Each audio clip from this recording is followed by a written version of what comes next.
Good evening. Welcome to the 2022 launch event of Holocaust Education Month.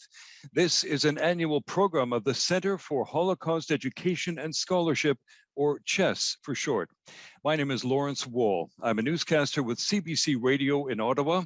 It's my honor to be your MC for this evening. We are fortunate to have such a great turnout for tonight's event. CHESS is grateful to have a number of sponsors and partners who made this evening possible. A big thank you to all of those supporters whom you see on your screens right now. Before we start, a few housekeeping items. Please note you've all been muted, your video turned off to ensure the best possible sound and video quality for our guest speakers. To ensure optimal viewing, we recommend that you close other browser windows or apps on your device, except of course, this Zoom program. You might find the image is poor if several members of your household are watching this seminar on different devices. This could be your internet. You may want to use one device for the best viewing experience. We'll have a question and answer session after the presentation by our featured speaker, Dr. Wendy Lauer. If you'd like to ask a question, please use the Q&A function at the bottom of your screen in the black control strip. If your question is chosen during the Q&A, I'll mention your name when I read the question. If you prefer to remain anonymous, please select the anonymous checkbox when you submit the question. If you have any technical difficulties, please let tech support know via the chat box. That's also located in the black control strip at the bottom of your Zoom screen. And finally, in housekeeping, a recording of tonight's session will be available in the coming weeks on the CHESS website. CHESS traditionally holds the opening event for Holocaust Education Month on November 9th or 10th, the anniversary of Kristallnacht, the night of broken glass. This year, we're marking 84 years since that dark day, when the world watched an unprecedented rise in anti-Semitism in Germany, along with many other forms of hatred, marked by a move from hateful words to acts of racist violence. We remember on Kristallnacht that Nazi officials disguised the organized nature of this pogrom and called the violence justifiable. They called it a spontaneous response to the assassination in Paris of a German diplomat, Ernst von Rath, by Herschel Grinspan, a 17-year-old student. During these nights in 1938, Nazi Party members and their accomplices torched synagogues, vandalized Jewish homes, schools, and businesses, and killed nearly 100 Jews. Almost 200 synagogues were destroyed, more than 8,000 Jewish shops looted then destroyed, 30,000 Jewish men were arrested and sent to Nazi concentration camps. Kristallnacht marked a grim turning point. Conditions for Jews in Germany and elsewhere in Europe began to worsen dramatically. Restrictions became more severe. Nazis and their collaborators soon began to carry out the systematic murder of 6 million Jews. Professor Erwin Kotler reminded us of some history last month at the launch of the exhibit For the Child at Ottawa City Hall. He said, Kristallnacht did not happen by accident. He said, the first concentration camp, Dachau, was built in 1933 in a democratic Germany. The state-sanctioned incitement for hate began in 1933. The Nuremberg laws excluding Jews were adopted in 1935. He then noted, Kristallnacht was not the forerunner of what was to come. Kristallnacht is a looking glass for how anti-Semitism is toxic to democracy. It takes you down the road to inhumanity. November 9th also marks a brighter event in the calendar, the 7th anniversary of CHESS. This organization was created from the urgent need for Holocaust education in Ottawa. It was launched in the face of rising anti-Semitism and hate. This year's programs reflect the hard work of the center's dedicated volunteer committee and their skill at developing Holocaust education programs with learning and commemoration opportunities for young and old. Some progress is being made. Yesterday, for example, the Ontario government announced that it's introducing mandatory Holocaust learning for grade 6 students in the province. The idea is to help counter rising anti-Semitism and hate in our schools. That is the good news.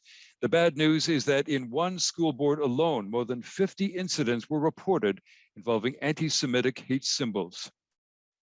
I'm pleased now to invite Mina Cohn, the chair of the Center for Holocaust Education and Scholarship, to say a few words. Mina. Thank you, Lawrence. Good evening and welcome to the Center of Holocaust Education and Scholarship launch event of Holocaust Education Month 2022. Thank you all for joining in what promises to be a very special evening with Dr. Wendy Lauer as she discusses the Ravine, a family, a photograph, a Holocaust massacre revealed. I heard Dr. Lauer's presentation about the Ravine almost 2.5 years ago. Following her presentation, all I could wonder was how many more pictures exist in personal collections and in various archives that could be of significant value to historians who research the Holocaust. CHES is proud to welcome Dr. Wendy Lauer as she unveils the network of complicity and that made the Holocaust possible.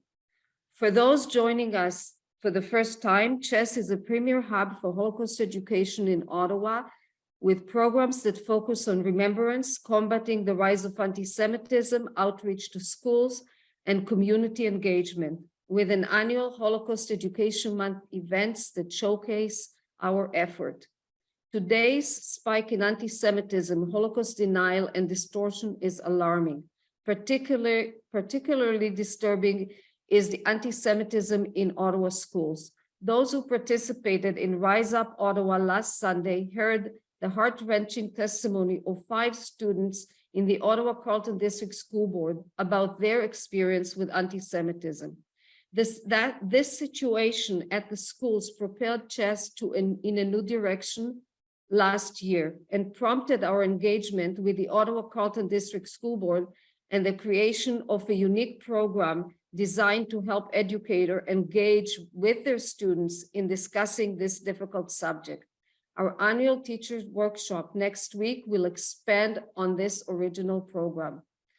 We are working with the Ontario Minister of Education, Stefan Liche, and his staff to strengthen Holocaust education across Ontario and integrate combating anti-Semitism into the broader education system. We are proud to share, as Lawrence already said, Minister Lecce announced yesterday that the Ontario government is mandating Holocaust education in the elementary level. And I'm happy to tell you that CHES was invited to review the proposed news program by the minister. We believe that education is the best response to the rise of anti-Semitism, Holocaust denial, and distortion. Turning to tonight's program, most people are familiar with the horrors of the Holocaust across Europe, the ghettos, the labor camps, the death camps, such as Auschwitz and Treblinka.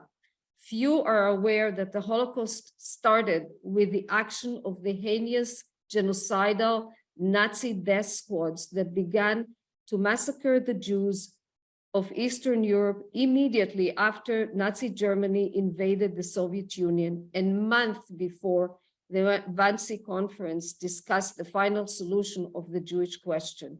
Tonight, we eagerly anticipated Dr. Lauer's presentation, an exceptional experience of education, memory, and remembrance.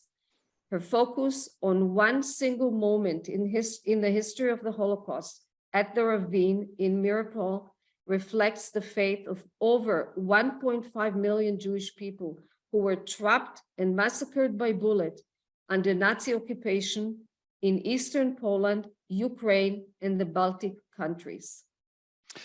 Thank you, Mina, for your dedication to education and especially to you and your team at CHES for working to bring to life all these events that are part of this year's Holocaust Education Month. It's now my great pleasure to introduce a presentation by Professor Jan Grabowski. He is a professor of history at the University of Ottawa. He has been steadfast in condemning the policies of the Polish government and Poland's Institute of National Remembrance.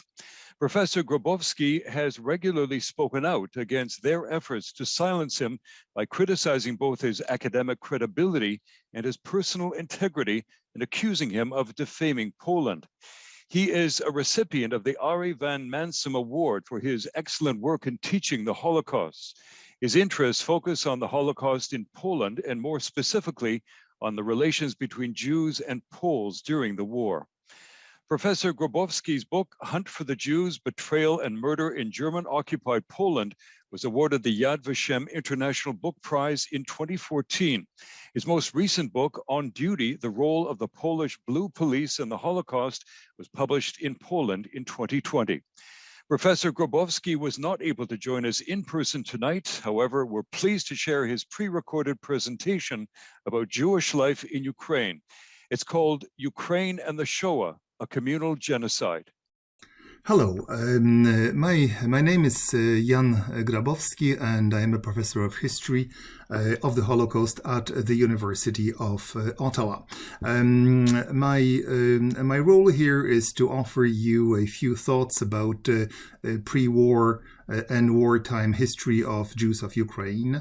And as some of you know, this situation has been fairly unique as far as, let's say, Central Eastern Europe is concerned, because most of these areas inhabited by Jews in areas which are today in the Ukraine belonged before World War I to Austro-Hungarian Empire, which had profound implications, which had a deep, let's say, impact on the Jewish population for one simple reason. Unlike Russian Empire, the Austro-Hungarian Empire emancipated the Jews in the second half of the 19th century, opening for them a road to perhaps if not prosperity, at least more choices. Therefore, in Austro-Hungarian partition, let's say, zone of Poland, which is today Western Ukraine, this is the place where you could find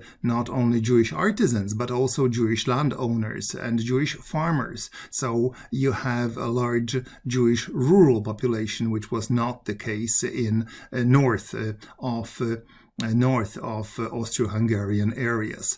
Later, the fate of the Jews of this area has been tightly related to the fact determined by the Polish-Soviet border, which cut roughly through the middle of what is Ukraine today. And then came 1939. With 1939, with the conquest of Poland, with the fall of the Polish state, literally hundreds of thousands of Polish Jews rushed eastwards, desperate to save themselves in front of the Nazi and German advance. And so you had a large influx of Polish Jews into so-called later district Galicia or Western Ukraine at the time. And this situation remained sort of stable until summer of 1941, until the German aggression on the Soviet Union, when basically after a few days of struggle, Soviet forces retreated eastwards, leaving behind many Jews quite desperate to get out, who could not, of course. They had no time to evacuate.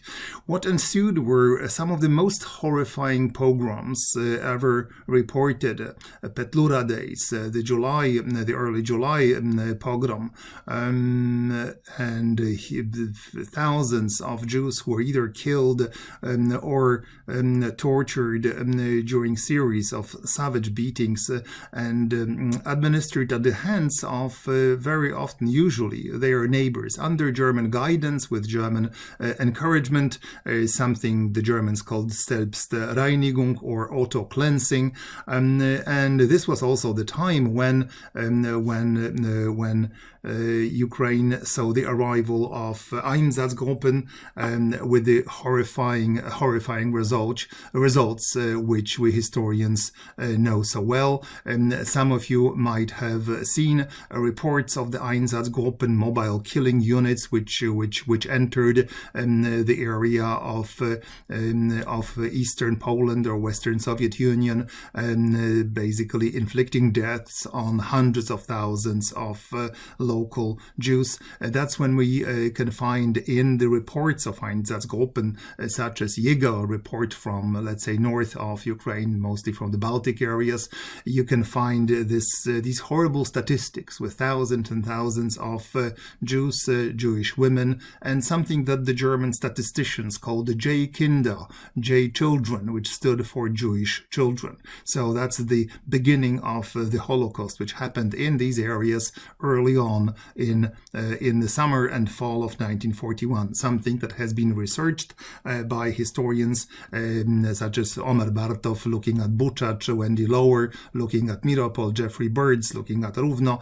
and Patrick Debois with his organization Yachad in Unum, looking at the killing fields of Ukraine with untold number of common graves, the only markers left behind tens and hundreds of thousands of Jews of Ukraine.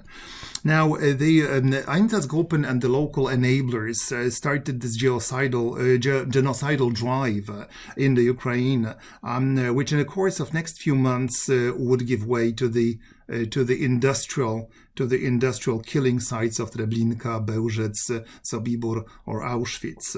So that on the 23rd of June 1943, the chief of SS and police for District Galicia, which covered western Ukraine, his name was Fritz Katzmann, could report to his superiors that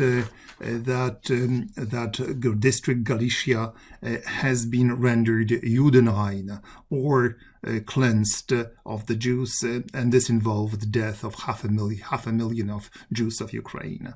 Today, when we hear that places such as Lvov, Zhytomyr, Rovne, Kharkiv, Kiev, Zaporozhye are being bombed and destroyed, that people are getting killed in huge numbers, that the flood of human misery is so appalling, we can just say to ourselves that visibly humanity does not learn these lessons of history, and history does not repeat itself, but definitely, or let's hope, punishes those who choose to ignore it. Thank you. Thank you for helping us to understand the history of the Jews in Ukraine and for taking the time to record this presentation. A reminder, if you have a question during the presentation by our featured speaker, please enter it in the chat box. It may be answered during the question period. We expect to get a lot of questions. We'll try to get in as many as we can. We ask for that reason that you keep your questions short and to the point. I'm very pleased now to introduce our keynote speaker for this evening, Dr. Wendy Lauer. Dr. Lauer is the John K. Roth Professor of History at Claremont McKenna College.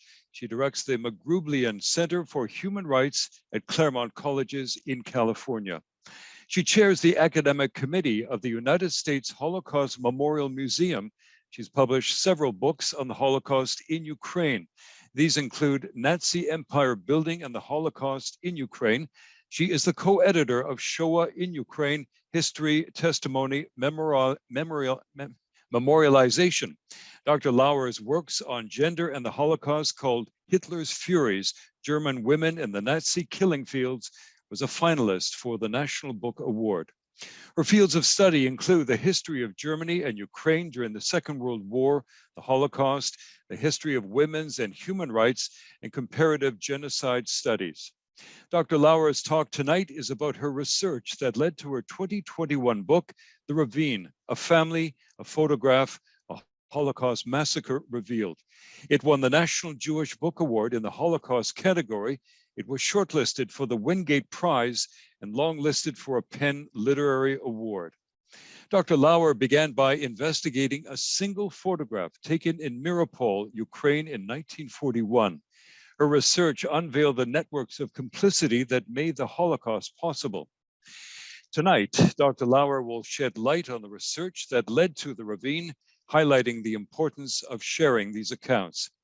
One final note, Dr. Lauer believes in the importance of our actions during times of conflict.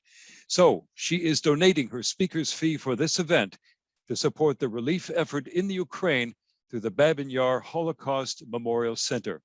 Please welcome Dr. Wendy Lauer. Thank you so much, Loris Wall. I could listen to you all night. You are indeed a broadcaster. That was really just stunning, your introduction and the history of Kristallnacht and everything. I just appreciate you participating in our program tonight. And I also want to send my heartfelt congratulations and appreciation to Mina Cohn and the Center, CHESS, Center for Holocaust Education and Scholarship. Indeed, as Jan Grabowski, my colleague, mentioned, we are currently in another war in Ukraine. The death toll, we're getting reports today, 100,000 casualties on both sides in the army. We don't know how accurate those figures are. We know that there are many more civilian casualties in this war as there were in the Second World War. This is the way war is waged in the 20th, 21st century.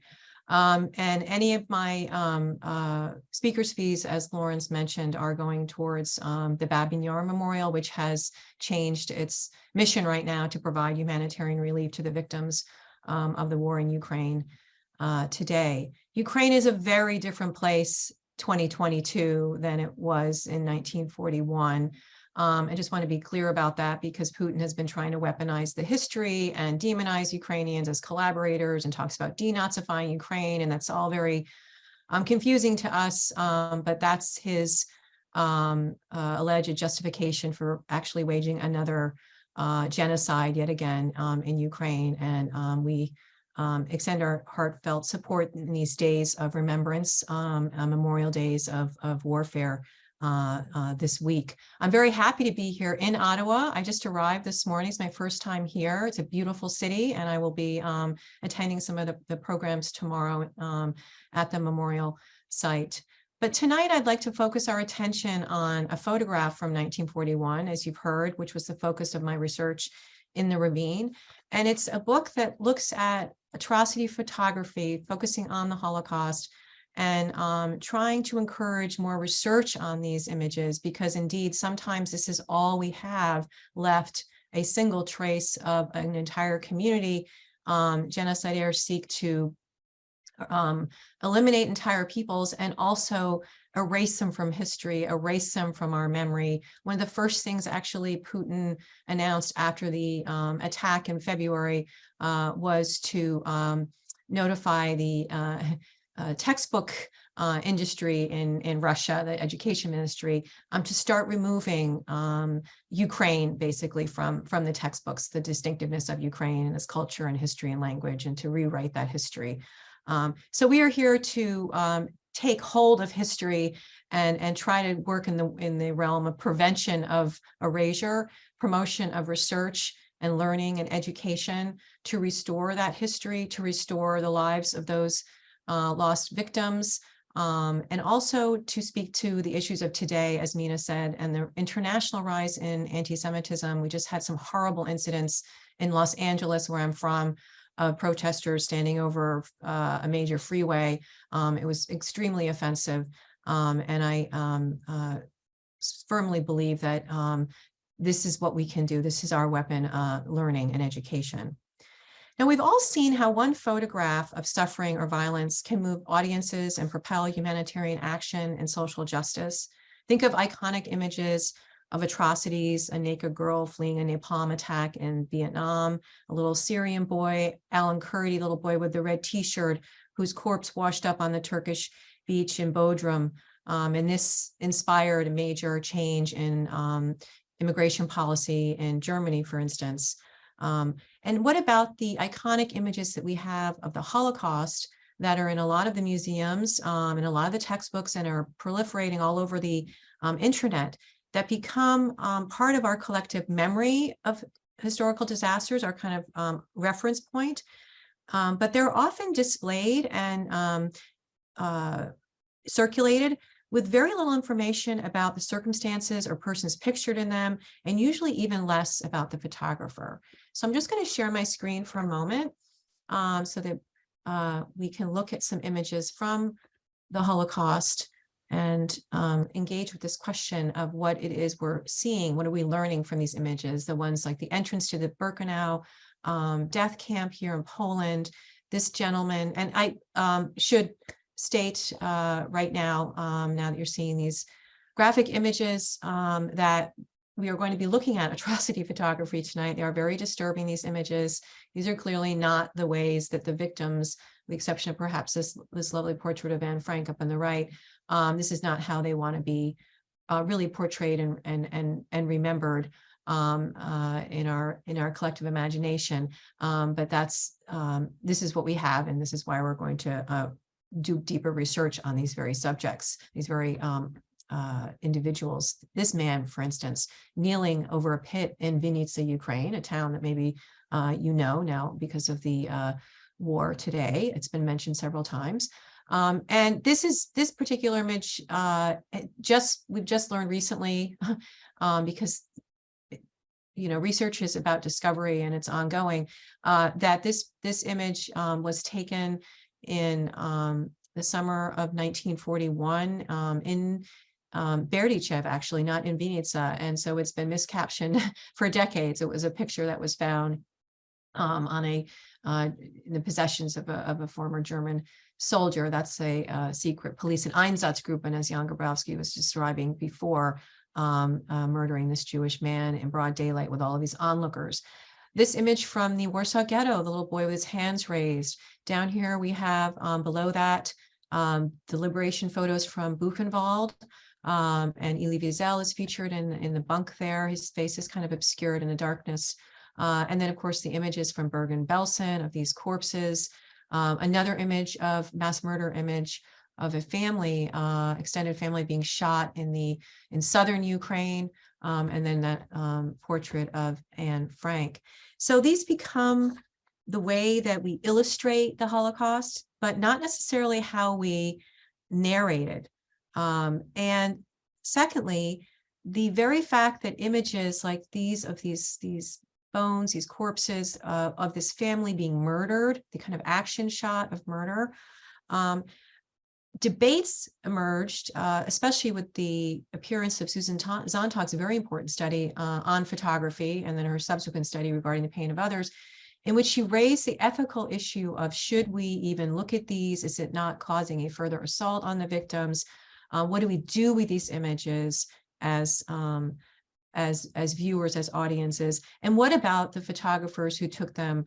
Isn't photographing these victims, especially an image like this of murder in process, isn't that an act of non-intervention? And why take that photo? Why not put your camera down and actually try to intervene? Of course, the perpetrators in these images are taking photos not to memorialize or seek some sort of intervention, but are taking them in these cases as a kind of trophy, as a kind of act of triumph.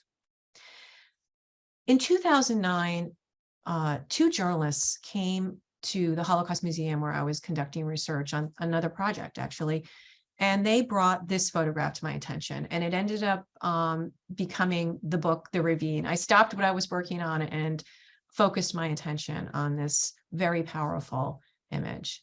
Why did I do that? What is so striking about this image that became kind of my obsession for about 10 years of research? Well, first of all, we have in this image a clear depiction, clear evidence of collaboration. The Germans here are standing in uniform, Nazi insignia, shoulder to shoulder with these Ukrainian auxiliary policemen who have been recruited on the spot. They're wearing Red Army coats with armbands. They are firing together at close range. It's the intimacy of this violence, of this shared anti-Semitic hate, that the Ukrainians are from this town where the picture was taken.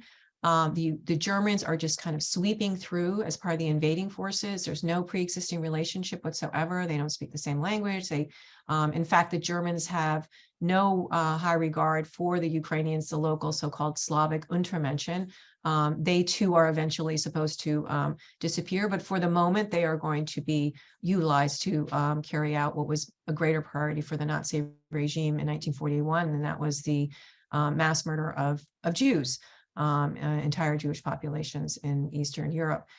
The Jews had been targeted because they were deemed to be racial enemies that embodied the Judeo Bolshevism, they called it, the Bolshevik threat. So the Nazi invasion was an attack not only of Germans, but of Ukrainian auxiliaries here, but of their allies, the Croatians, the Romanians, the Hungarians, and the Slovakians, joined them in this fascist campaign against communism, against Bolshevism in Europe. So I found out from these two journalists who showed this to me, and my colleagues brought to my attention because I had been working on Ukraine, as Lawrence Wall mentioned in my earlier publications, and I thought maybe I could give them some more information, because at that point they had a couple of pieces of information that were critical and made it possible for me to do this research.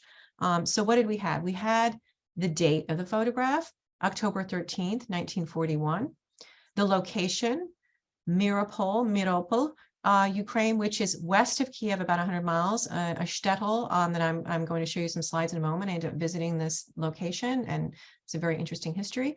So we have the date, the location, and we also have the photographer. The name of the photographer is very rare that you're able to actually do that biographical research on the photographer. We have millions of photographs of the Holocaust, of the Second World War, and it's very, very rare to actually be able to do that, identify the photographer.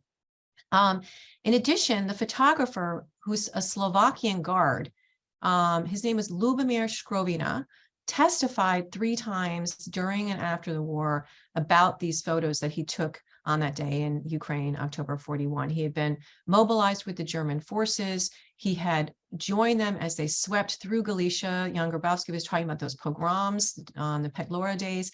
He had seen in Zloshev and other towns, as he was advancing behind the German Wehrmacht, more massacres of Jews.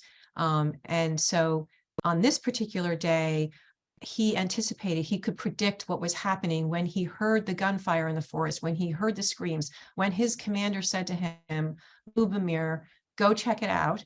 He had his camera with him and brought it and obviously took these pictures very, not clandestinely. This is a stable picture. It's another thing that we notice immediately. It's not obscured through a window, kind of from a distance, through a buttonhole. We've seen all kinds of imagery that is not as vivid and even following aesthetically. Not only is this incredible evidence, it also follows a certain aesthetic. The rule of thirds here, we have the women and children in the middle, and then, you know, the pit on the left side. And so it's very much of a composed image. So Lubomir Skrovina goes to the scene and starts to take not only this picture, but a series of images, and it is his visual testimony of the Holocaust. We see the shoes in the foreground, which are a kind of haunting image to us as part of Holocaust memorial culture, which we'll talk about in a moment, of these shoes, the absence of presence, the presence of absence. Was this a victim related to the other victims in the picture and was killed, perhaps a father, an uncle, just before the women and children, which is part of the German process of killing the head of household, the male head of household, deemed the most threatening first, and then the women and children. And then there's something there like papers. And of course, with the advent of digital technology now, as researchers, we can zoom in and zoom out. And if you zoom in really closely, there you can see bullet casings, the litter of mass murder around those shoes. This is broad daylight. This is the Holocaust by bullets, this phase of the mass murder operation starting in 41.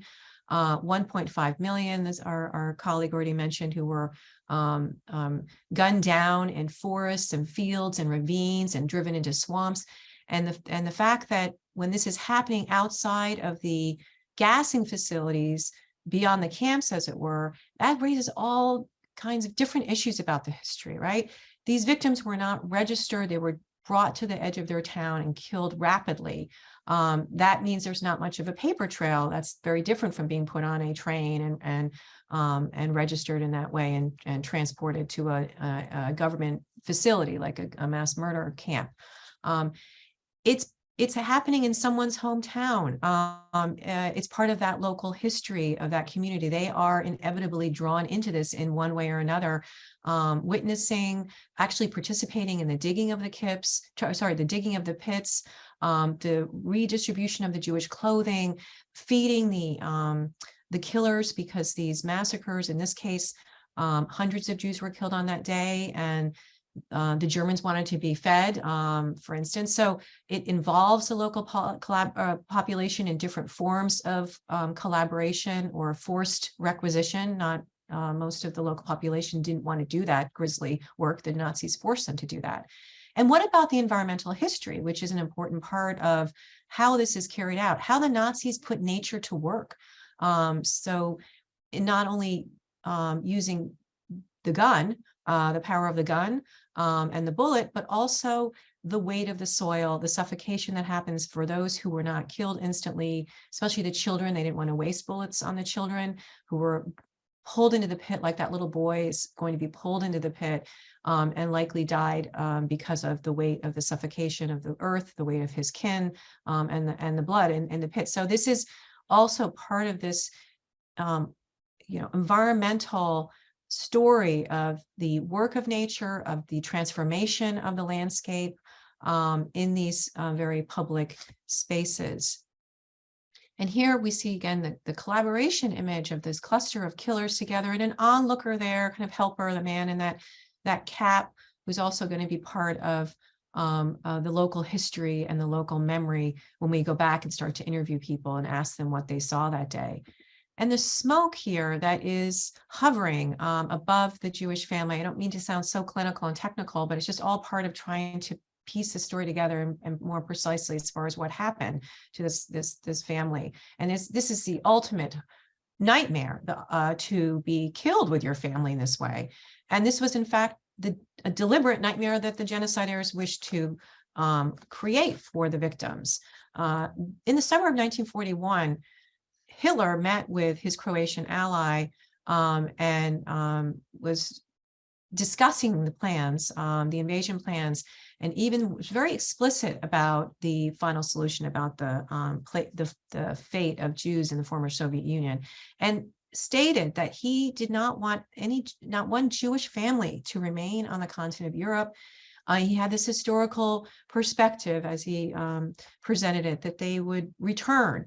And historically they had during the expulsions in the 15th century and other waves of pogroms in the early modern period, that Jews would return to avenge the deaths of their murders of their loved ones.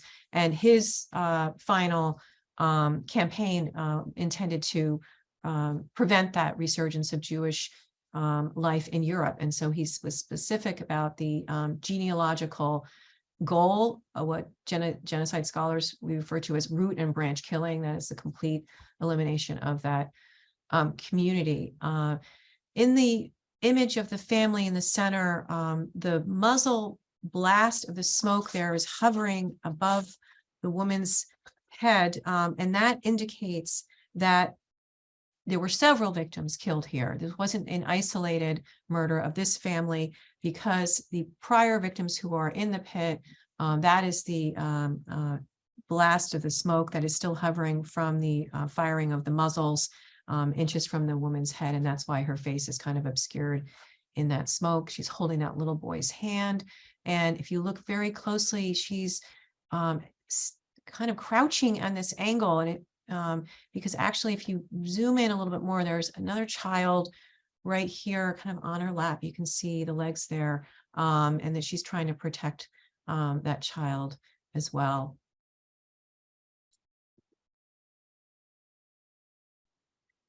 The photographer, this is probably one of the biggest surprises in the book, was his biography, because as Sontag said, that act of taking that photograph, well, she was judging these photographers who produced these atrocity photos, not just in the Holocaust, but during the Bosnian wars and the Balkan, Yugoslav wars in the 1990s that she was witnessing, in the genocide of Bosnian men. And she argued that it was an act of non-intervention to take the photograph, kind of calling on us to, or on photographers, humanitarian photographers and journalists, to engage in rescue. But what happens in this case with the photographer Lubomir Skrovina, born in 1916, he did not want to participate in this war. That photograph that he took, he took it, he didn't put his camera down, and he felt helpless. He couldn't stop what was happening. So it wasn't an act of rescue when he took that picture, but it was an act of resistance. So how do I know this? Well, first of all, in this testimony that you see here, this is in Slovakian, it's from 1958, so it's after the war. He's telling the interrogators, because they found out that he was in a unit with the Germans, so he's automatically suspect as a collaborator. They found out that he was the company scribe, that he had photographs. He's telling them that, in fact, he did. He's saying here in this testimony exactly the camera that he used, his Zeiss icon.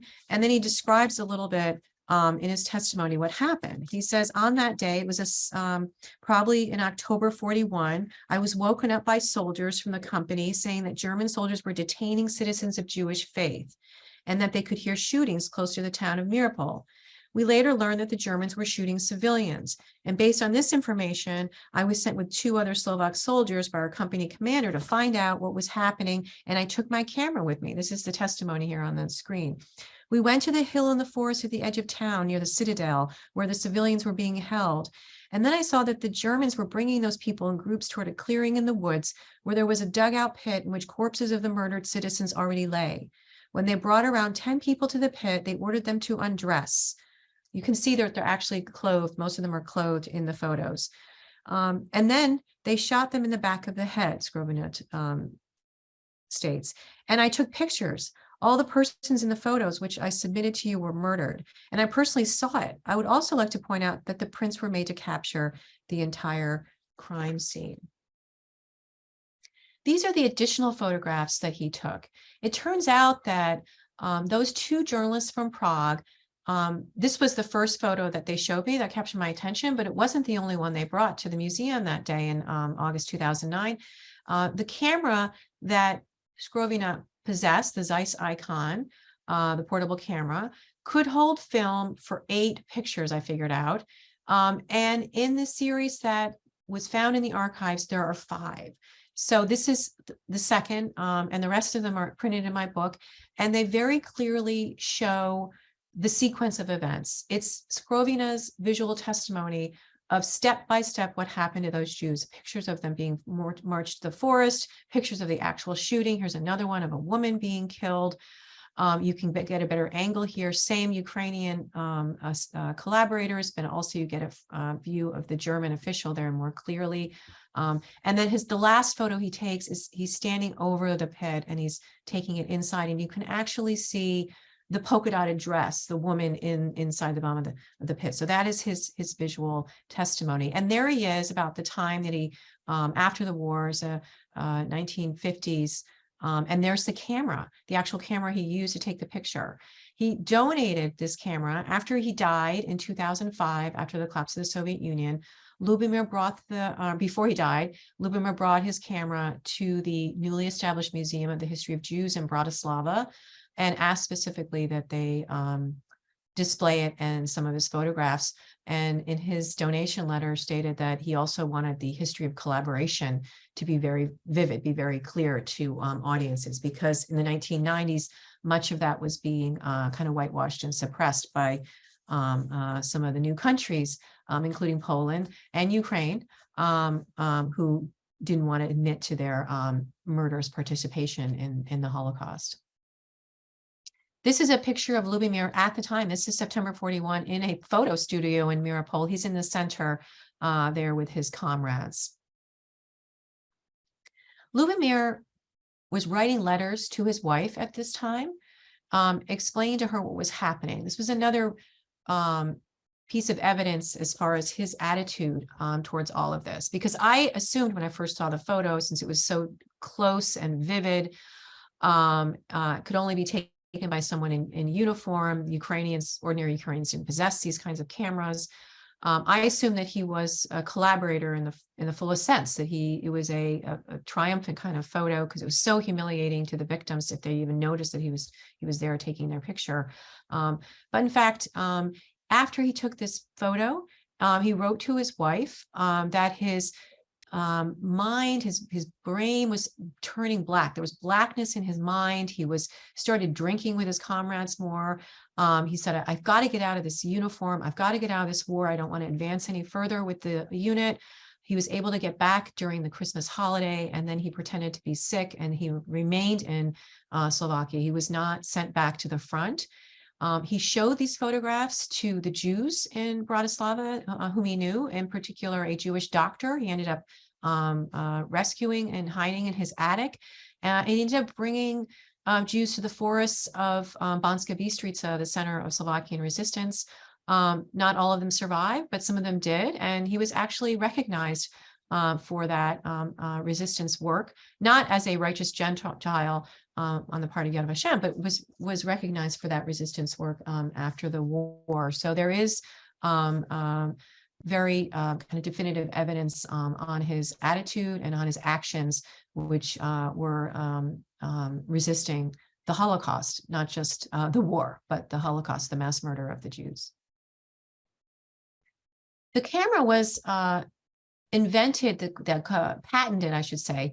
It was invented in the 19th century, the process, photographic process, but the handheld portable camera as a major consumer item really took off in the 1930s. The Leica pocket camera was patented in the 1920s. And then hit the consumer market in the 1930s. And this is why we have this visual evidence and why it's so incumbent upon us to really take it seriously and do these deeper studies of these even individual photos, but also of the photographers and the photo albums, and obviously the history that's captured in those images. This is from a German wartime magazine for ordinary soldiers. And it's an advertisement for the handheld camera. It says the optical Panzer, so that this, bring this camera with you to the front. It can withstand the shrapnel, can withstand the fire of the battle on the front. And then these other images, he's got the camera around his neck, the soldier, and then he's got a little postcard. This is the communications link between the home front and the battlefield. And so this camera is supposed to be, and there's a package, a care package there as well. So the camera, the postcard, the package, it's all supposed to be, as it says here in this AGFA film promotion, which is like the Kodak of Germany at the time, photos are a bridge between the home front and the battlefield. So this was encouraged to bring the camera to document this triumphant victory as the Nazis had assumed was going to happen. And in fact, the atrocities are being photographed, and the Nazi leadership is trying to prevent this, but they can't. They keep, Himmler and his subordinates keep issuing bans on the taking of photos of atrocities because they don't want them to fall into the wrong hands, the hands of someone like Lubomir Skrovina, who actually used them to foment resistance. The location of the photograph actually was historically significant, although it's a very small town. The first time I went to Ukraine, the summer of 1992, and drove on this highway from Lviv to Kiev, I drove right past it. And ended up actually going to Zhytomyr, which was the nearest city. But this town is right here in the center of this map. And this is a 17th century map of Jewish life and Jewish civilization. This was what was, over centuries building up, but then ultimately undone through Russification in the 19th century, Sovietization, Stalinization, also, of course, the pogroms during the Tsarist Empire, late 19th century, and then 1905, which is causing first the mass emigration of Jews from this region, which was the Pale of Settlement, the heartland of Jewish life in the Tsarist Empire, with the greatest concentration of Jews, Berdichev, Zhytomyr, Kamenets-Podilsk, these are Lutsk, Vladimir Volinsky. These are places that are very familiar to Jewish community, those who look into their ancestry and genealogy, and of course, what we're seeing on the map again in Ukraine today. Mirapol, this is from 2016. This image to me, the center of town, is really striking. This is not only the place where the Jews were forced to gather the night, including that family that's in the photograph, the night before they were killed, but we see here what was once a very thriving marketplace. As of the late 19th century, a market town, a new paper mill had been established. It was a bustling, I have postcards and images from the time. There was a local hotel and taverns and restaurants and the weekly bazaar. On the Ukrainian peasants would come in from the countryside, and there would be all this hustle bustle and exchange. And now what we have are these vacant lots. And of course, now I don't know what's going on there today as far as any additional damage. This is the monument to the Second World War that the Soviets erected. There's a kind of empty champagne bottle there. So people are going there to kind of drink and party. But it's not, you can see just like the loss of life in a way, the loss of civilization in the course of the 20th century in Ukraine. Now this continues. The 2 world wars, the Holocaust, the failed Soviet experiment, and now the horror continues. The Jews were forced to march from that. The center was here, and march kind of down along this path here in the opposite direction of the man on the bike, past this, what was a kind of police station. Some were forced to, they were detained here while others were brought to the mass murder site, but it was within earshot. The Ukrainian police surrounded this building. They were chanting and singing. They were singing the Totus March, the death song, and tormenting them. There were acts of sexual violence against the Jewish women who were being chased. So this was the scene of those crimes, of that history. And then as they continued on here, this arrow past here, this is past that police station, and then down in this direction, and I guess a 10-minute walk from the central marketplace in town, following this arrow down here into this park-like setting that Lubomir described, the former citadel, the former fortress actually of the Polish manor, the Polish estate that used to be up there before the Russians took over this region in the late 18th century. Why do I have this incredibly detailed map in Russian? Because the Soviets actually pursued this case in the 1980s, very late in the history of the Soviet Union. Ukraine got its independence in 1991, August 91. The Soviet Union collapsed 1989. So this is 1990. These are the waning years of that empire. So it's pretty astounding.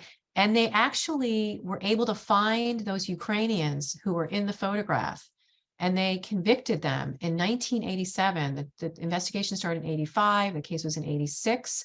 And they forced those Ukrainians to reenact, essentially retrace these steps. And then from that, they created these drawings for the trial. So this was a very late trial, but justice was achieved. They did this without the photograph. The photograph that the subject of my book that we've been focusing on was in the archives in Prague. It did not see the light of day until after the collapse of the Soviet Union. So it was not in any way starting up or initiating any trials. It's pretty remarkable actually how thorough the Soviet investigator was, Makarevich, in the late 80s, in reconstructing events that were very consistent with what we see in the photograph. Here's the arrest report of one of the Ukrainian killers, and we can compare his profile and his face with the images, and there is definitely a likeness. He's the same person, Ivan Lesko, and there are his fingerprints. They were the 2 Ukrainians who were convicted. The men who were adults in 1941 were executed. There was a 3rd Ukrainian policeman there who's not in our photograph. He was a youth at the time of the war. And so he was given a jail sentence of 15 years and sent into the Russian prison system. And when I went to Ukraine and started my research on this photograph in 2014, nobody knows what happened to him. And then I went back in 2016 for another kind of round of investigative interviews and so forth. And still, he was not someone that the local population, his name was not recognizable, and he did not return. I don't know what happened to him. The West Germans, by contrast, this is their kind of feeble attempt in 1969 to look into this matter. This is an interesting process here on display in this document. I'm sorry, I'm a little bit obsessed with these materials, but it's a police report. It's a German police report, a form kind of a generic form that anyone on duty would pull out and put in a typewriter and type up. And a gentleman who was part of that killing unit pictured in the image. So his comrades were those Germans in uniform that were shooting shoulder to shoulder with the Ukrainians. He, as a retired customs official, perhaps out of conscience in his late years, or out of vengeance because of his former comrades whom he did not get along with in his later years, showed up in this police station in a town in Hanover, outside of Hanover, and said, "I want to report a crime in Mariupol." He was placed in Russia. He's the 1941. He said that Jewish and Russian persons were killed, that he didn't know who they were. And then he starts to describe the mass murder. And the Germans, of course, did not have this photograph. And what's interesting in this case is when you compare the photograph with the German testimony, you see how much perjuring goes on and how much denial and lying. And so that's an interesting exercise in comparative analysis and how the West German approach to justice was a very thin file of a few folks who were questioned, and then basically the case was closed within a year.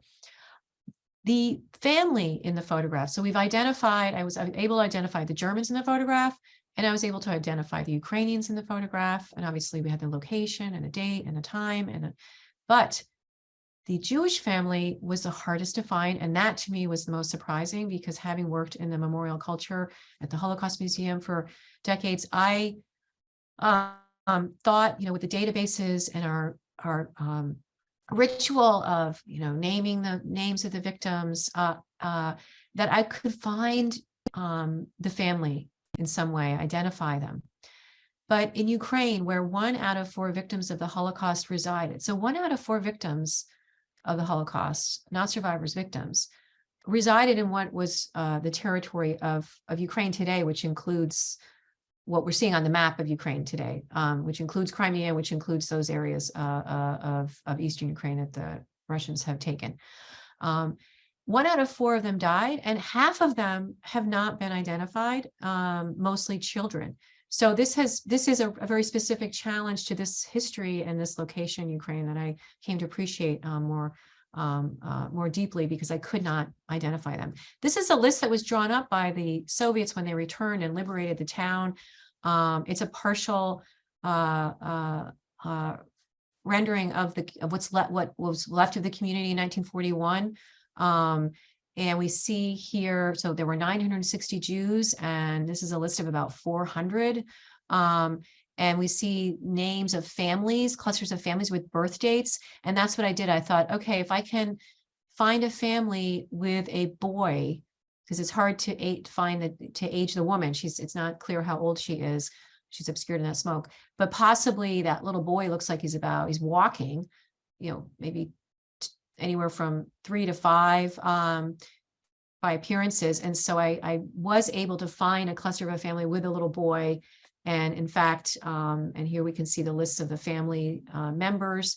And then I went back to the Yad Vashem pages of testimonies and compared those name lists with those who had come forward on behalf of their murdered relatives, and was really surprised, going A to Z through this database, that this particular family, the Vasalyuk family, and a survivor from Southfield, Michigan, made this trek in the year 2000 to Yad Vashem to document the murder of her relatives in Mariupol, Svetlana Budnitskaya. And in her testimony here states that they were killed in the Mariupol Park in the autumn of 1941. And this attached this picture to it. This picture is from 1941. It's less than 1% of the Yad Vashem pages of testimony actually have photographs attached them from the war. So this was also rather rare, and such a beautiful image that was taken when the men the heads of household had either been drafted, had left in 41, or had been killed in the first wave of massacres by the Einsatzgruppen. But it's just striking that this woman here is the victim that's being identified by Svetlana, and these 2 children.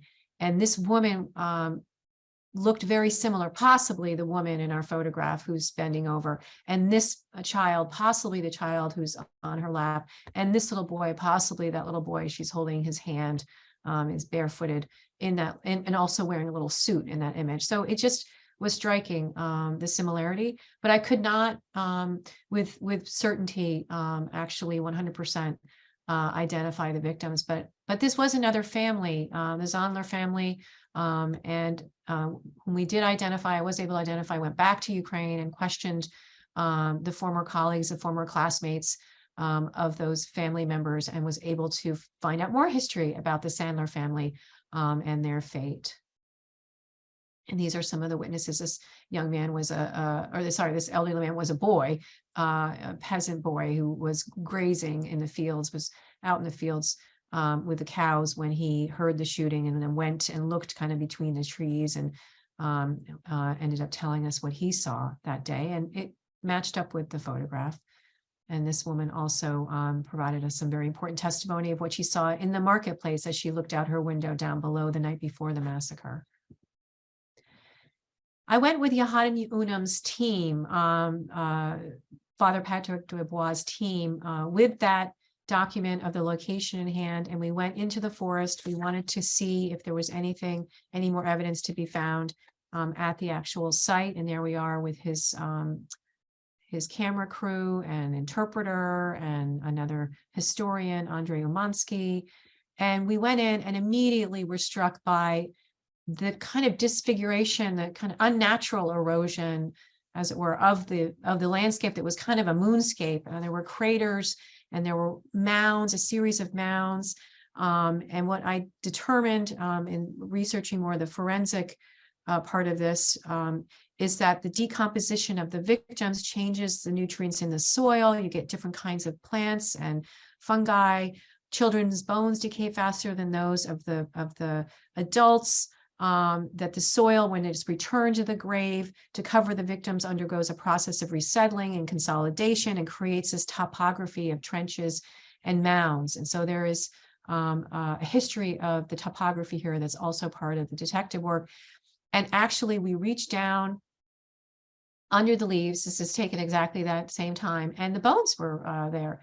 The vertebrae here, skull fragments, and we're obviously shocked to discover those bones so close to the surface, and immediately called a rabbi to register the location of these victims, and also discovered that the reason why these bones were so close to the surface was because when they carried out, the Soviets did that investigation, that successful trial, they carried out this exhumation, and they did it in a pretty rough manner. They needed the bones, they needed victims to conduct the trial, and they removed several dozen of the victims, tried to reconstruct their skeletal remains and identify them as best they could, move them to another location, and buried them overlooking the river in town, and gave them a proper burial. But the exhumation was yet another assault on those victims. It was absolutely against the Jewish religious laws, which these victims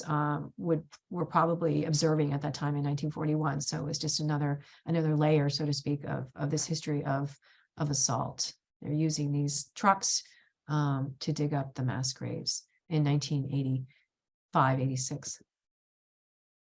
So I'd like to wrap up now, so we have time for questions. You've been very patient, and just to kind of exhale a little bit and focus our attention now on these shoes. The empty shoes and the crumpled coat exist there as questions, as gaps in knowledge. They remind us of the victims whom we cannot see, the many who were murdered and remain missing. Prior to and during the Holocaust, empty shoes figured in abstract art, literature, and photography as symbols of humanity. And the use of shoes to depict loss is not only a post-war curatorial technique of Holocaust museums, but as historical sources of material culture, shoes have come to aestheticize absence and mourning on a large scale. I'd like to read a few stanzas from the Yiddish poet Abraham Sutzkever's poem called A Load of Shoes. Sutzkever wrote this poem upon the discovery of his own mother's shoes. She was deported from the Vilna ghetto in Lithuania. He penned this poem in January 1943. The feet from these boots with buttons outside Are these with no body, or these with no bride? Where is the child who fit in these? Is the maiden barefoot who bought these? Slippers and pumps. Look, there are my mother's, her Sabbath pair, in with the others. In Sutzkever's poem, empty boots, slippers, and pumps exist somewhere between the living and the dead, among the children, maidens, and brides at a wedding or observing Sabbath. His shoes dance and patter.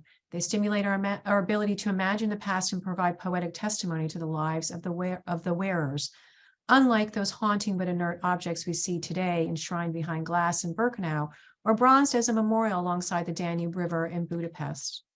One photograph, too, can pass across time and space from its creator to family members, prosecutors, curators, historians, and the viewing public. It can put things in motion and elicit from those who study the image or are questioned about it an avalanche of information and emotion. These images tug at our ethical sensibilities. At first sight, they shock and repel. They seem impossible. But the afterlife of a photograph can become an ongoing story with twists and turns, like testimony given in words can be subject to manipulation, such as cropping and airbrushing.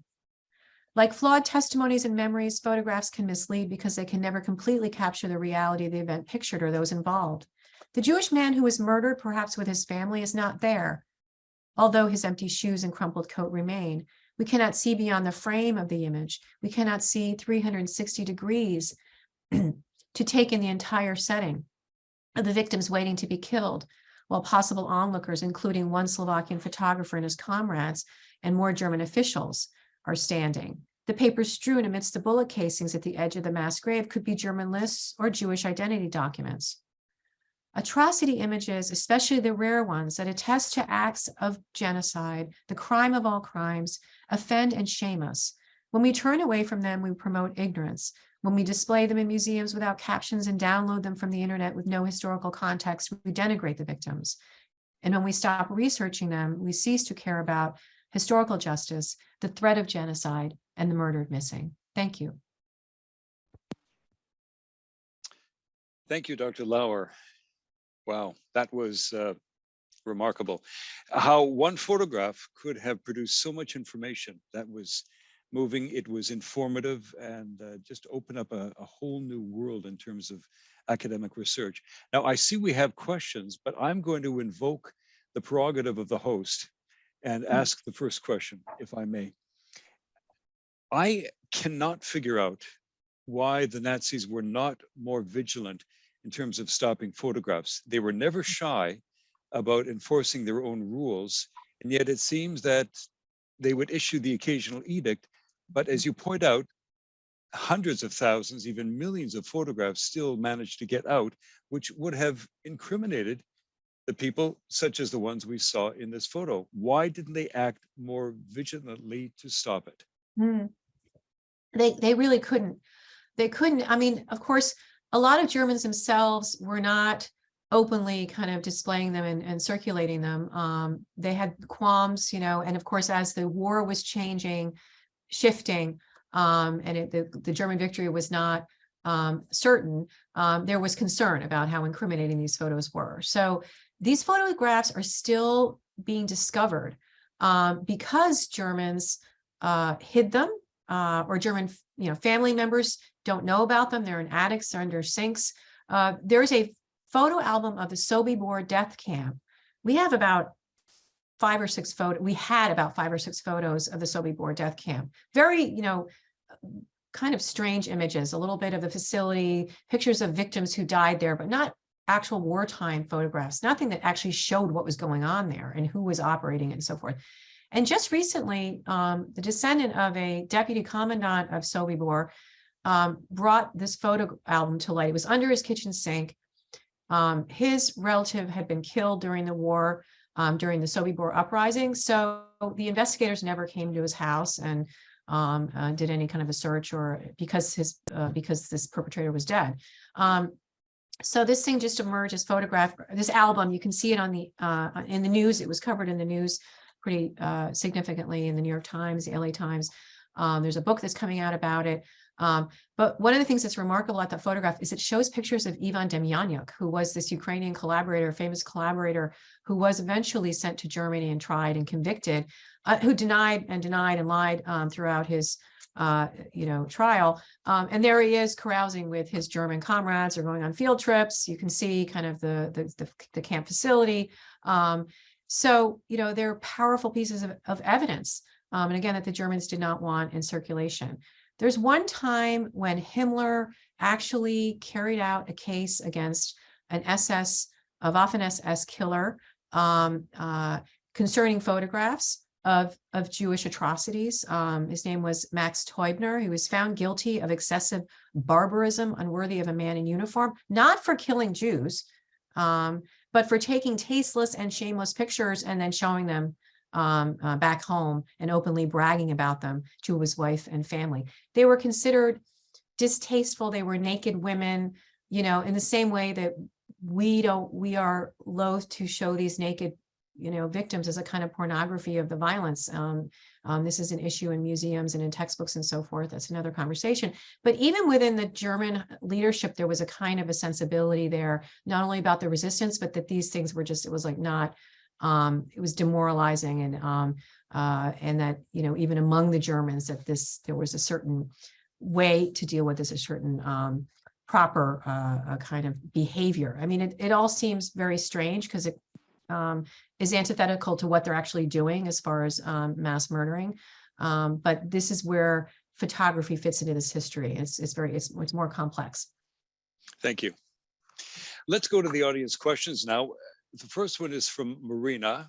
She asks, what was the photographer's fate as a witness? I think you more or less answered that, but perhaps you can elaborate a bit. Yeah, Lubomir Skrovina, and I met with his family, and he turned out to be this personality. As I said, he didn't want to be in a uniform. He was a fun-loving guy. He liked to have dance parties, roll back the carpet in their house and roller skate. He had his private developing studio in his home, dark room. And I saw it, I went and looked at it, and there was, he put wallpaper up in that dark room to look like a beautiful forest scene. And his children told me he used to go in there with his wife, and they were, had their romantic, they went in there and had fun. And so everything that I learned about him, and I was looking at his childhood drawings, and I was, seeing his library and his books and his home environment, best domestic environment, and those letters that he had with his wife. And it was just not, the horrors that he witnessed were, I could appreciate how much they haunted him, how distressed he was about them. It was not part of his moral compass, not part of his moral fiber. He was very smart as well, very clever, as one of his comrades called him, clever as a fox, because when he was first interrogated in 1943 by a kind of Gestapo-like authority during the war in Bratislava, he did manage to outfox that interrogator, and I include that in the book as well. He knew his audience. He knew how to, for instance, use the kind of rhetoric that would appeal to this Gestapo interrogator. So he talked about the Jewish Bolshevik threat, and it was just not, it was clever, right? I mean, he was perjuring himself, but in this case, so that he could go back home and continue to engage in the resistance and not be killed himself. And then after the war, he was more explicit to the Soviet interrogators. And then we saw how he donated his camera in the post-Soviet context, and did demonstrate that empathy. And it wasn't that he was just a chameleon who was, changing his character to suit his audience. Because of his actions and because of the private writings that I also was able to read, he was indeed against the war, against the mass murder of innocent women and children, concerned about the plight of the Jews specifically, whom he hid, and took great risks in doing so, and followed through on that throughout the post-war period, trying to find his photographs and trying to get them into a public museum to be on display for educational purposes. Thank you. Let's go to Peter's question. It's a two-parter. I'll read both questions and then repeat the first one. Number one is, how important was local collaboration in helping the Nazis accomplish their genocidal objectives? Number two, was this an isolated incident or something representative of what was going on elsewhere in Europe? So how important was local collaboration was the first one. Was extremely important. The Germans didn't have, there would not have been as many victims of the Holocaust without the collaborators. There's just, they didn't have the manpower, whether it's the guards, the Travniki guards, I just mentioned, Demjanjuk in the killing centers, the rural policemen, and in the ghettos. And, so these, and collaborators across all segments of the non-German population, including Jewish collaborators, Jewish order policemen. This is what happens in these crises, in these extreme moments of warfare and genocide. We have the history of collaboration in every genocide. I was just looking at a photograph from the Armenian genocide, and there were Kurdish collaborators standing shoulder to shoulder with Turks and Germans with skulls, with Armenian skulls in front of them, like trophies. War becomes part of this, war enables genocide as a kind of cover for genocide. And so we also have the reality of these different men in uniform who participate in these wars kind of as allies, who then get caught up in these mass murder operations, and maybe they're called security operations. So it's happening, in the form of the violence itself. And they're drawn into that. They're brought into the machinery in all different ways. And it's men and it's women. Genocide requires, it's state sponsored, it's highly organized, and it just demands these resources from all these different segments of society and all different professions. So it's not just neighbors kind of watching or spontaneously coming into the fray of the violence. It's, collaboration in a way that is incredibly what we think is kind of professional, bureaucratic, administrative types of actions, and in different ways bringing about the same result. So one can collaborate, and think that they're just a cog in the wheel, maybe drawing up a list, or getting involved with the distribution of Jewish property or the auction of Jewish property, materially benefiting from that. I mean, it's just that the forms and the extent of it is so vast across Europe. It is a European story, absolutely. And it's something that has been the focus of a lot of research. A wonderful exhibit called Somewhere Neighbors that the Holocaust Museum has on their website that I encourage you to look at. But it's a very important piece of this history. And it raises this question of, if certainly no Hitler, no Holocaust, but, if all of these non-Germans were willing to participate in these different ways, and also participate in the history of denial after the fact, what does that tell us about what we're capable of and the extent of the power of anti-Semitism in Europe? That so many people of different languages, different cultures, different histories, believe in this, or just believe that it was okay to watch this and to kind of let it happen. All right, question number two was this an isolated incident or something representative of what was going on elsewhere in Europe? Yeah. Well, most of the open air mass shootings occurred in the territory of the former Soviet Union in Eastern Europe. So that picture that I just showed you of that mass murder, of that killing, was very common for the 1.5 million Jews in Ukraine, maybe as many as 2 million in the former Soviet Union territory, the former Soviet Union, and parts of Poland. So this was very common. This image I'm showing you is very intimate, very kind of specific to that family, but you multiply that, 1.5 million times as far as the experience of those Jewish communities. But there was that kind of violence occurring in Germany and in Western Europe as well, in the form of pogroms. Jews did not go willingly to the gathering points, to the train stations. And there were acts of violence in all countries of Europe as those operations were being carried out, different scales of that, different levels of participation in that. But the camps themselves, these gassing facilities, were set up, with the intent of trying to enclose these operations away from the broader public. So that would contain it in that way. Also to force the victims to kind of kill their own and participate in those operations as Sonderkommando, so that people could be distanced from that and could kind of, psychologically and even, not be physically proximate to it. So that was something that that Himmler deliberately, brought in that phase after the mass shootings, because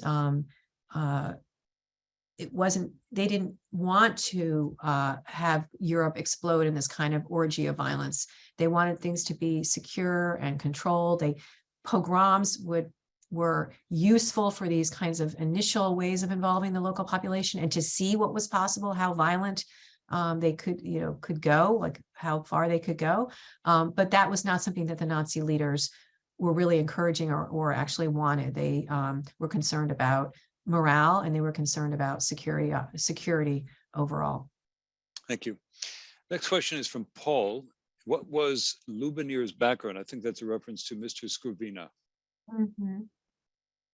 Yeah, he lost his father at a young age, and he went to a technical kind of high school, so he was really more of a technical engineer, technician, as far as his vocational training. He married, his wife was Czech.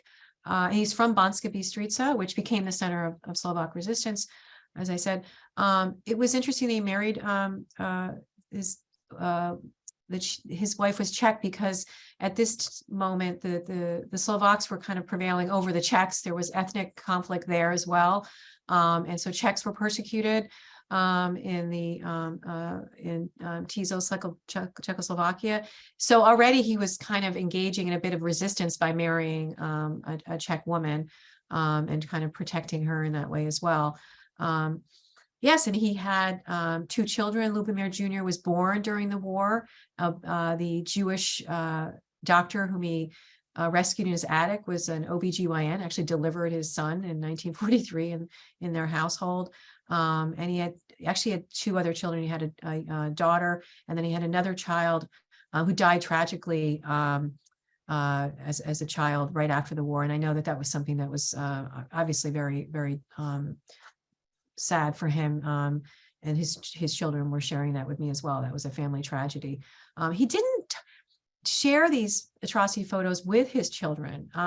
He was very kind of indirect about what he witnessed during the war. He would tell his children, "You never know where you're going to find yourself.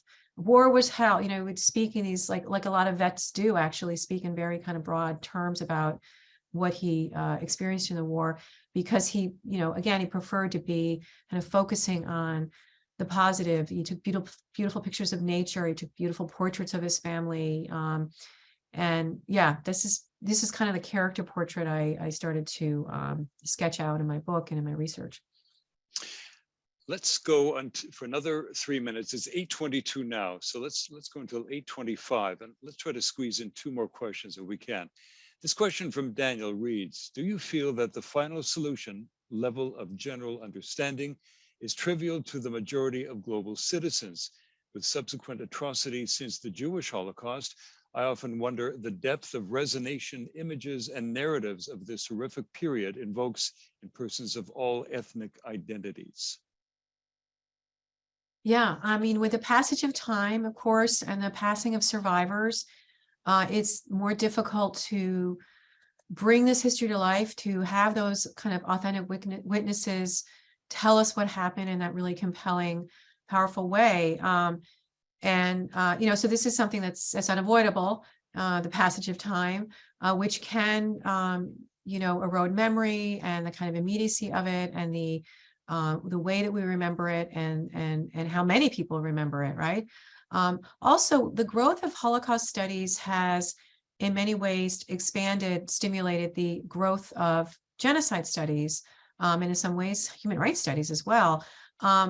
And so we're looking more globally at the history of genocide, knowing what we know about the Holocaust and how that occurred, and in all the different forms of human behavior and the way it's organized, and the testimonies and the trauma. I mean, all of this this wealth of knowledge and material that we have from the Holocaust, which is really an enormous, the material itself is, I don't know how to describe it. It's not a gift. It's this body of information that, you know, not only lest we forget, but lest we not appreciate this and utilize it and mine it to its fullest extent, to our peril, because it reveals so much about humanity, about genocide and how it happens and how it can happen again.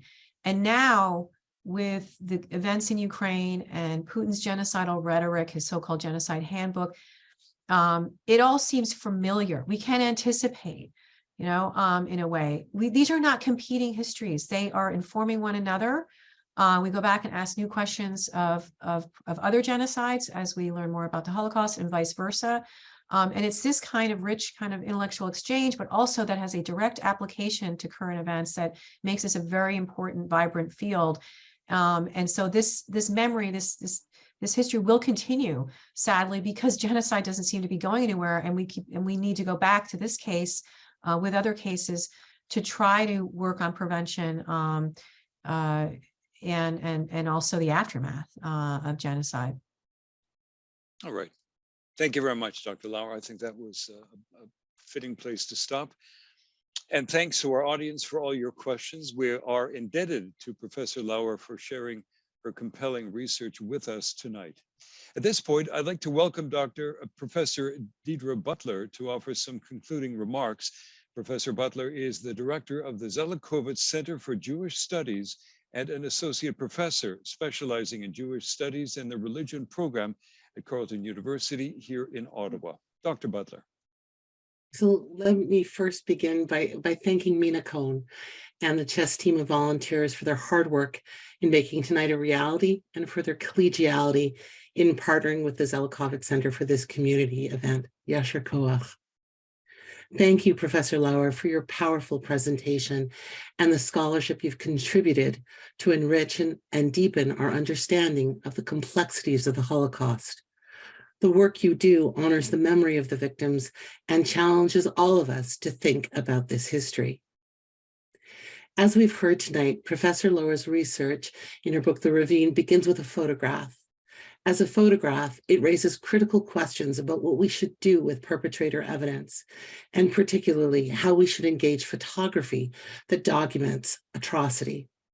Some argue that we should not look at images like the photograph that records the murders at the Ravine, that we become desensitized, that they create a pornography of suffering. Professor Lauer's The Ravine demonstrates how looking at these images is an opportunity to explore microhistory with a critical sensitivity to both the historical context of the image and the particular content of the photograph itself. And this enhances our historical understanding of the Holocaust and our awareness of that horror. Through interviews, archival research, letters, and sheer detective work, The Ravine resists the genocidal intent of the murderers and honors the memory of the victims, without ever losing sight of the particular individuals who were murdered or the larger context in which they were killed. Lauer's interrogation of the photograph and the story of how she researched it does important work in personalizing this history. It also deepens our understandings of the ways in which anti-Semitism fueled the machinery of genocide within the larger social and cultural context. For those of us who teach about the Holocaust, it is increasingly clear that Holocaust history matters in a new way now. It is history that has always mattered, but the terrain has shifted. It matters in a new way because Holocaust scholars like Professor Jan Grabowski, who spoke earlier tonight, are being persecuted as scholars. His personal story of being criminally charged by the Polish government sharply demonstrates how Holocaust scholarship is refuted and even criminalized to serve political interests. Researching and teaching Holocaust history is more urgent in a world where Holocaust denial is institutionalized by various regimes, where common knowledge of the basic facts of the history of the Holocaust is in decline, and students laughingly offer Nazi salutes in our schools. The history of the Holocaust matters in a new way today because anti-Semitism is on the rise by every metric we use, globally, nationally, and locally. The contemporary reinscription of Holocaust-era anti-Semitism repeats the tropes of the Jew whose loyalties are to foreign nations, who controls the world, and who must be exterminated like vermin. Each of these remind us of the continuing power of this history and how this history continues to shape us. Holocaust history matters in a new way because the terrain has shifted, particularly on our university campuses. As a professor, I'm deeply concerned by the normalization of anti-Semitic rhetoric that relies on ignorance of the Holocaust and abuses of Holocaust history.